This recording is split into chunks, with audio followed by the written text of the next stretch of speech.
નમસ્કાર. પરેશ ધાનાણીએ રેલો લાવી દીધું.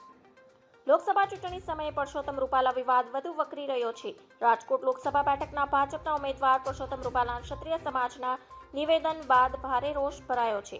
ત્યારે સમગ્ર રાજ્યના રાજપૂત સમાજ દ્વારા રૂપાલા સામે પ્રદર્શન કરવામાં આવી રહ્યું છે.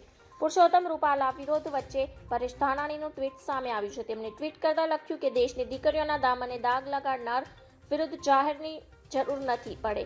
દીકરીઓના જવલતલિયા હજુ તો જીવે છે. રોટી બેટી રાજ અને ધર્મના રક્ષકો કોમમાં ઉછેરીનારી દેશની દરેક માતૃશક્તિને વંદન.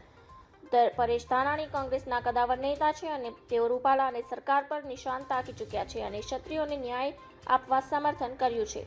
પુરુષોત્તમ રૂપાલા દ્વારા ટિપ્પણી મામલે ભાજપે પક્ષ સાથે જોડાયેલા અગ્રણીઓને મેદાનમાં ઉતાર્યા છે. ત્યારે સમાજ તરફથી સંગઠનોના અગ્રણીઓ છે. આ બેઠકમાં સમાધાન લાવવા પ્રયાસો કરવામાં આવનાર છે. સમાજ મંજૂરી નહીં આપે ત્યાં સુધી સમાધાન થવું મુશ્કેલ લાગી રહ્યું છે. ધન્યવાદ. જય હિન્દ.